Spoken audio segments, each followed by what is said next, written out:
Hi, and thank you for watching.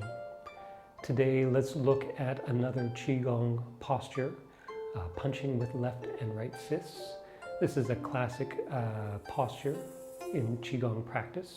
And we'll spend a little bit of time also looking at some Chinese medicine theory in relation to the channels and see how that relates to this move and how that can help refine our practice.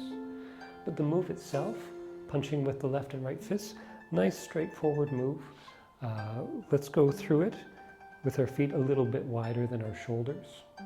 Weight over our heels. Nice, relaxed, loose fists at our sides. It is simply just a relaxed extension, first with the left arm extending out, drawing the hand back,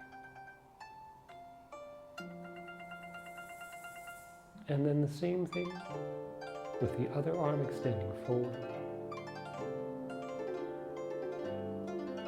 Relax and lower the elbow, bring the hand back to our side. Before we extend the arm, we set our weight down into our legs. We lift the spine. We send the first arm out. As the arm extends out, we shift our gaze to the ends of the knuckles. We relax the arm as we draw the hand back. We shift our gaze to look off to the distance. Same thing on the other side. Set the weight down, lengthen the spine, extend through the shoulder. Shift the gaze to look at the ends of the knuckles. Draw the shoulder back, lower the elbow. Hand returns to our side. And close. So the move itself is a very straightforward move. Now, it being a traditional Qigong posture, there are many variations, and each variation, I don't look at them as necessarily good and bad, right and wrong. They all will have some variations, and they will highlight different aspects of the Qigong practice. I'm mainly going to talk about the way I see the move, how I'm familiar with the move, and my understanding of it. And hopefully that will be useful for you as well. So, with the move and the idea of the channels in the body. These are the channels where the acupuncture points are, where the qi flows. There's an idea with the channels that they have differing depths. Some of them are very much shallow up at the surface. They're sort of like a delta in the waterway, where the water is very shallow and it shifts and changes. There's others that are deeper and deeper. Some of them are very, very deep. This is like the St. Lawrence Seaway, which is an extremely deep channel in Canada, where boats travel, it's a shipping trade route, and so, of course, it has to be deep enough to accommodate these heavy boats. The same with the channels, not that there's boats in our channels, but they do have depths. Some of them are very shallow, some of them are very deep. This move, punching with the left and right fists, is meant to connect to that deepest of the channels. In the Chinese medicine, the name of the channel is the Jue Yin channel, which connects to the liver and to the pericardium. The Jue Yin channel is the deepest of the channel. It is full of yin, and it acts both as an anchor and as a way of pulling excess away from the other channels. It's sort of like with a lightning rod, and you have the grounding line. The channel is like that grounding line that takes that extra energy and sinks it down into the ground. So when we do the move, we want to connect to this channel. Now the move itself, as I was mentioning before, is a very simple move. Bring the arm out, bring the hand back. Bring the arm out, bring the hand back. So we can do this move. We can even do it slowly. I guess that's not that slow. But if we do it regardless of the rate, but not connect it to the channel, then it doesn't have the same effect. This is doing the move fast or slow and not really connecting to that channel. Whether we look with the eyes or don't look with the eyes, without connecting to the channel, we're not going to get the same benefit. To connect to the channel with Qigong has a lot to do with intent, but also has to do with simply the posture. The channel is one that anchors the body and sets it downwards. And so for this posture, we want to have weight over the heels, body upright, but set down. Hold the body up. And then have the movement be one that feels like, with intention, starts from the core of the body and extends from the core of the body out through the shoulder, along the arm, and expands to the end of the arm. And then from there, allow that expansion to come back and return back to the core of the body. So this changes how we do the movement. It changes the intent with which we do the movement. And that brings us back to why we practice Qigong. So with this move, it's one where, with the body held in a particular way, set the weight down. Turn the intent inwards to the core of the body. From there, expand outwards. Draw the arm back. Allow the intent to set back down. Same thing again. Set the weight into the legs. Lift the spine. Extend through the shoulder, out to the ends of the knuckles. Draw the hand back. Relax and lower the elbow. Arm returning to our side. The Jue Yin channel system, which extends to the toes, to the hands, along the inside of the arms, inside of the legs, moves up through the core of the body, also comes out to the eyes, to connect to the eyes. So this is why with this move, the gaze is an important part of the move.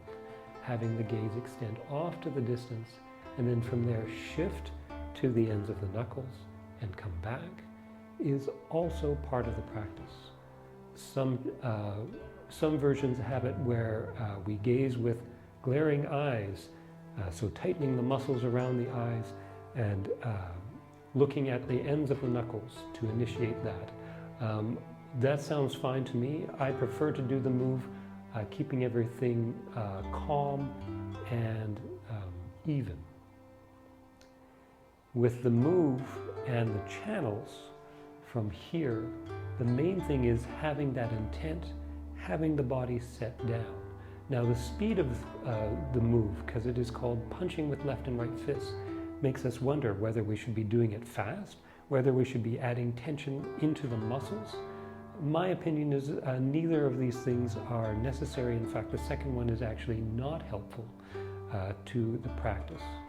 If we want to connect to the channel and use the movement to stimulate the channel, then the body must be relaxed. This is one of the central tenets for Qigong. Relaxed is different than limp. Then you still need to engage the muscles, but you need to take away any excess tension. So doing the move, having the arm extend out, which of course uses muscles, is required, but having it so that it's tense, so that the muscles tighten and then the tissues compact and then close around the channels is not helpful for this move. It's one where you want to keep the channels open and relaxed as we extend through. On the question of speed, it tends to be done slow. You can do the same move with speed, but then of course you're relying on the channel to provide that greater anchor, to anchor the faster movement. And I think it does more in terms of conditioning the channel, but less in terms of building the channel. So there's a difference when you're doing this training and doing it with speed, say like with Chen style Tai Chi, where you're doing the Fa Jin. It's the same kind of technique. The punches can be fast and snappy, but then immediately become relaxed. Still activates the same channel, uses the same concepts, but is more about conditioning the channel rather than strengthening the channel. To strengthen the channel, I think with the Qigong and even with the Tai Chi practice, doing the move without the speed, without the snap. Coming through, drawing back. Same thing on the other side. Relax the shoulder, bring the hand back. And then the last thing to cover with this move, at least for this short video, is the breathing. And the breathing, again, like the move, is quite straightforward, quite simple. It is simply exhale as we extend the arm out. Inhale as we draw the hand back. So, starting again, going through that, trying to bring all of these different concepts into the same move. From a starting position, here, set the weight down, step the left foot out. Shoulder width are a little bit wider. Bring our hands into nice loose fists at our sides. Weight is on our heels. Lift the body upwards, but set the shoulders down. The gaze is off to the horizon. Starting with the left arm, nice relaxed extension of the arm. Shifting the gaze to look at the ends of the knuckles. 1. Draw the hand back. Return the gaze to looking off to the distance. Set the weight into the legs. Lengthen the spine. Extend through the shoulders. Extend out and gaze at the end of the fist. Drawing the hand back. And 4. Once more on both sides. Starting with the first arm. Lengthening the spine, keeping the weight set back as the hand goes forward.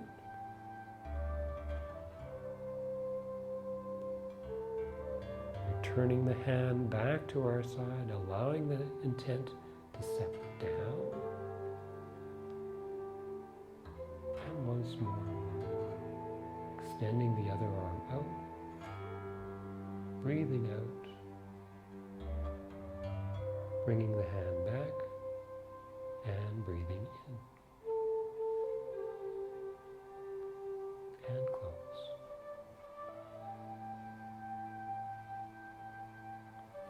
I hope this video was helpful for you. Keep training, keep practicing. Take care.